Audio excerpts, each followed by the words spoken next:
Boys. Hi, boys. Hey. Hello, man. Hi, Lucille. Hey, big girl.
All right, so it is beginning of October here in 2023. We actually have kind of an overcast day today, but we've had record temps again this week, or near record temps. So we definitely aren't out of the thick of it, but I think hopefully it's getting better. We'll see. It's 97 today. Oh my goodness. Out here in Whitman. That's over 100 degrees in town in October. Yeah. So we got a few things accomplished this week. The biggest one would be? Fertilizing. Mm-hmm. I had Gayla here this week help me fertilize the west orchard. Thank you. And then Gabe here yesterday and we did the east orchard. I'm almost done fertilizing, just a few miscellaneous little ones. So beginning of October, so I'd say that counts as September. Around here it does at least. It did this time. Did this time. So we had one of our turkeys who we haven't clipped wings yet this season. Mm-mm. They went through the molt here over the last month or two and they've grown their wings back and able to fly. Yeah. Because Bailey was out today. Yep. She was out there in the garden area. So we figured, well, if that's going to happen, we might as well give them a chance today to get some greens. And speaking of greens, we're here on the pasture and we need to get this overseeded. Yes. Right? So it is overseeding time for us here in Arizona. We are going to put down some perennial rye. We've got some wonderful alfalfa that's growing here. It looks beautiful in certain sections of the pasture. Other areas, not so much. So we need some overseeding and a couple other things we're going to do to try to enhance some of those areas and hopefully build some additional soil because we don't have our poultry running across it right now. And specifically, we don't have our meat chickens that we typically have in the fall. So we're going to take advantage of the open area before the new hens come on it. Yeah.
easy today.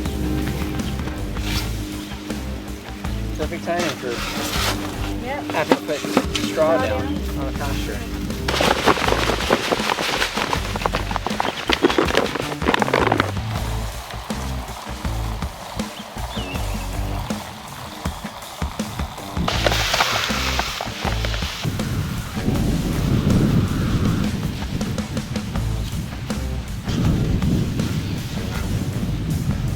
We're here the following morning, and you can see behind me we have this pasture ready to go for its overseeding and winter growth. Now, one of the things for us here in Arizona is during the wintertime, our Bermuda grass, which is a weed everywhere else, is really the only thing that grows easily in the summertime. Now, what we have found is that alfalfa does pretty darn good, and that's what you actually saw, the majority of which was green here on the pasture at the end of summer. That alfalfa muscled right through the summertime without any issues. So now one of the things that's been a challenge for us is over here on the north side, actually really the northeast side of this pasture. I don't know what it is about the soil there, but we've had a very hard time getting things to take. So what you saw us putting down this time was some goat bedding. So that is used goat bedding that has goat manure, it has goat urine on it, and then some alfalfa. Now, what we found is that grasses don't have a problem with alfalfa. We've talked about that before. I don't know that I would use this in, say, a garden bed because I'd be a little concerned about herbicides that would be left in that.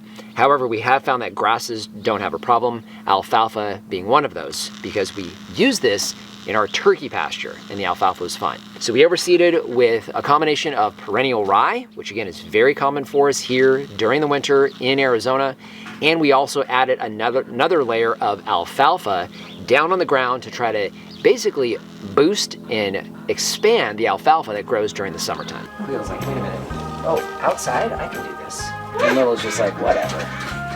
Put me anywhere and I'll figure it out.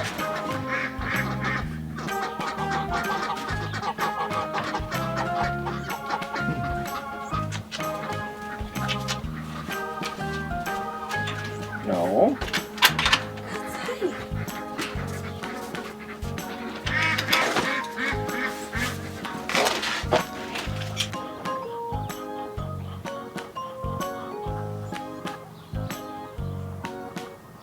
So about a month ago, we showed you guys a little project we were doing in the kitchen. And if you guys don't know this already, we have a second channel. It's called Healthy Farm Living. We always leave a link down below, but we haven't posted there in about a year. And we've just been trying to get caught up on the farm, but we do want to start posting there recipes and things like that of using the produce that's here on the farm. Now, part of that process was removing the old kitchen sink.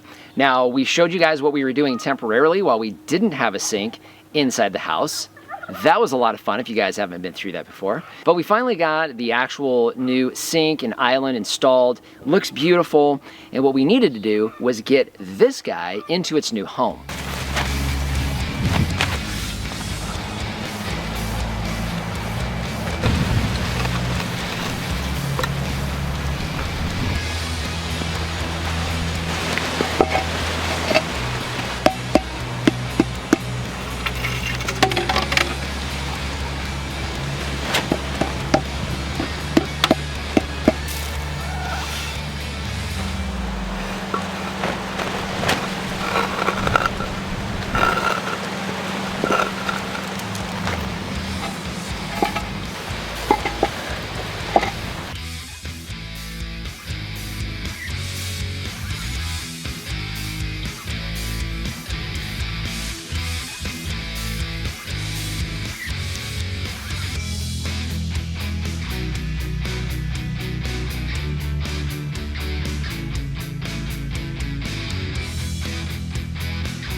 Ooh, that would have been bad. That would have been really bad.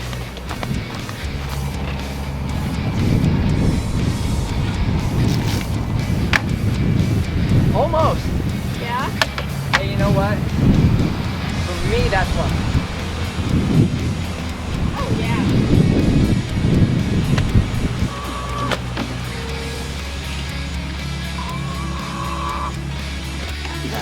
That's it? I'd say it's probably about 2 feet.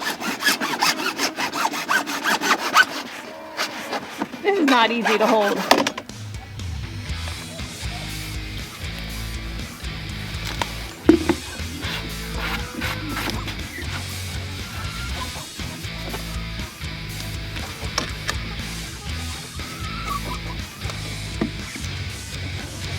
So here we are with the new sink, and you can see very, very simple for us as far as getting this moved over into an area where it can be more productive for us pretty much here on out. So we decided to use bricks. We figured that was the easiest and least expensive way to get this thing set so that it was easy to get to.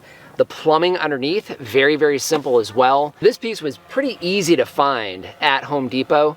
And then we have a couple other pieces and parts that we have to extend it down into what's actually our blackberry beds. This will give you a better shot of where we have this outdoor sink. Now the area that I'm in here is where we have our chicken processing workshops, where we do chicken processing ourselves. We'll be able to utilize that sink for that. We also will have it for future events and things that we'll have here on the farm. It's very simple to connect this to a hose. So we'll have a hose going to it, which we do now, and it's very easy to put a Y splitter in there. So you utilize the hot and cold side of the faucet and it runs well. Also see that we have our blackberry beds behind it. That's where we're gonna be draining the water into. So we've got biodegradable soap and most of it will actually be water. One of the things we found when it comes to blackberries is they do really well on very little irrigation and they do really good on a lot of irrigation. So a little extra water here from the sink is definitely not going to be a problem. And then of course, having the contorted mulberry here on the west side of the sink with the blackberries on the east side, over time, this tree will also shade that area. So in the middle of the spring and summer, when it's really hot and we're having to rinse off all those fruit, we'll be in the shade and it'll be a little more comfortable.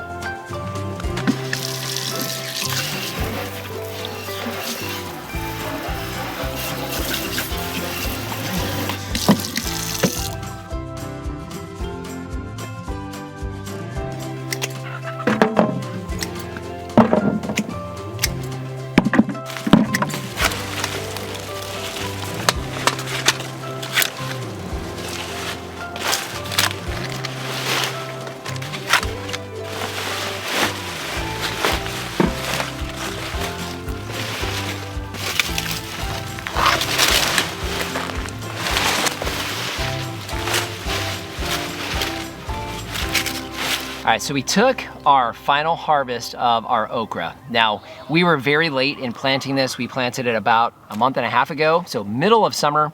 Remember, we were having record days above 110 degrees at that time, and we planted these right in the middle of it. We had all but one or two of them take, and they grew like gangbusters, you can see here. So I've had okra 2 times in my entire life. One of those was when I was young. It was out of a can. It was this weird, gooey, deep fried mess. God bless my dad. He did his best to get me hooked on okra. So the canned okra, I wasn't a big fan of. The texture, nah. The flavor, no. So I was hopeful that, here I am, a grown adult and fresh okra. Had a lot of people explain how great it is, especially when they're young. So we figured, hey, you know what? Pickled almost anything is usually better. So we'd give pickled okra a try. And it was horrible, actually. It was really, really bad. It was this gooey, kind of crisp, sort of tart, oyster kind of mess. It was just not very good. I wasn't a fan. So now I'm sure that there's those of you out there, maybe you grew up on these and you've got a great way of, a dish that'll make these taste good. And obviously everybody has their own preference. There's people that don't like peaches, which I think is strange. People that don't like apples, which I think is strange. But hey, we each have our own tastes. And I know these are really popular in the South. And while I'm from South Central Los Angeles, these were not all that popular there. So, we're looking at this and thinking, okay, these grow fantastic. They do really well here. During the summertime, they give me a lot of leaf material. You can see that we have strewn across the bed. We needed to get these beds prepped because we need to come back in and plant our garlic and our onions. So we needed to get these cut back. So now we've got this harvest of beautiful looking okra. And so I figured, the best thing that you can do with okra, in my opinion,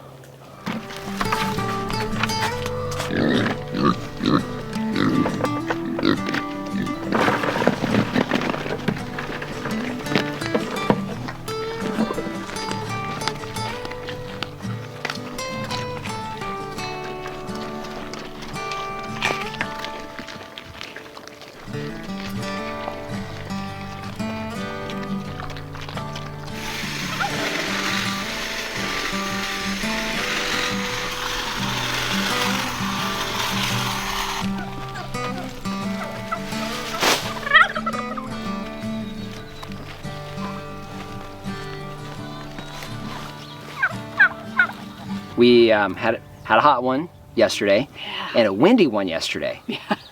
So we weren't able to get a lot of footage yesterday, but nice and calm this morning. We've got a consultation we need to go get done, so looking forward to that. But one of the things that's happening is our kitties. They're getting used to being outside. They like it out there.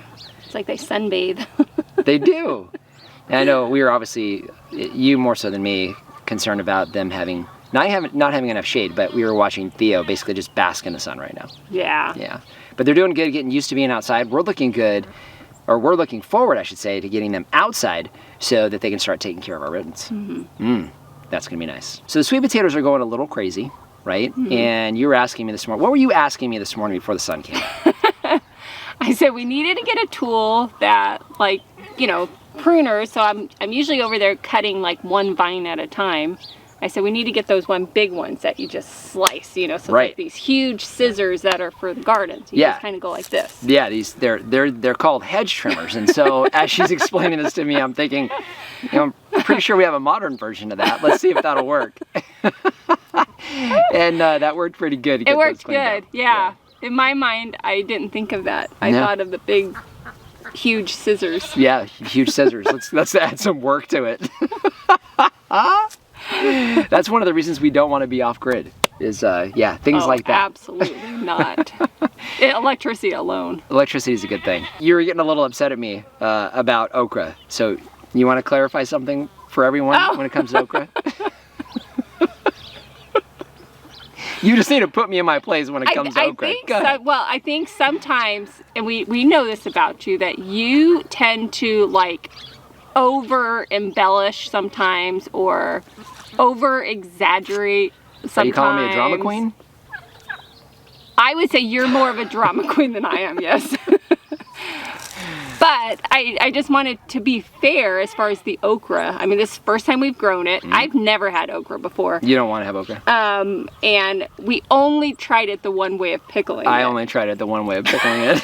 Just to make sure we clarify all this, but keep going.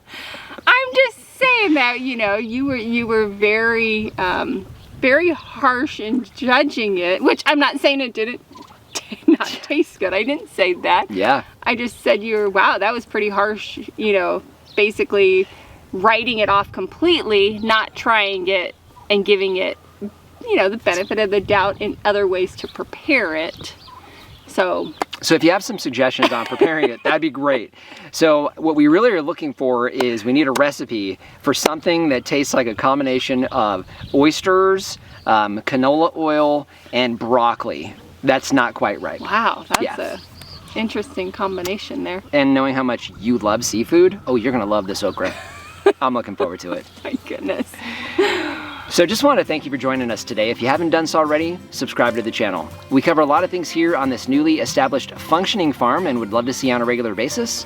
If you have any questions or comments, those go in the comment section down below. And our Amazon shop, I'll leave a link down in the description. That's a free, painless way to help support the channel. If you start with the link down below, it doesn't matter what you buy, you help to support us here. So just want to thank you for joining us today and remind you, if we can farm on the edge of nowhere, so can you. All right, let's go have some okra. Yeah. Let's get it. Okra time. These come already sized for double sinks just like this. So this piece, This what? This what? It's morning too. I've already had my coffee, no excuses. Yo, are you okay? I just smacked my head on the post up there. When I have my hat on, I don't always see everything. You look like a famous movie star trying to avoid the paparazzi in that hat. I do?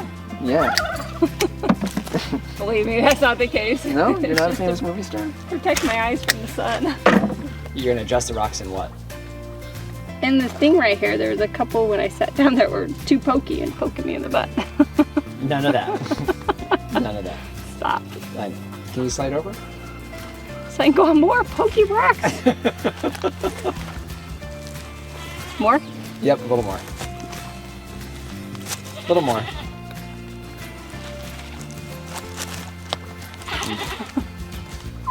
Okay, Is that good? that's good.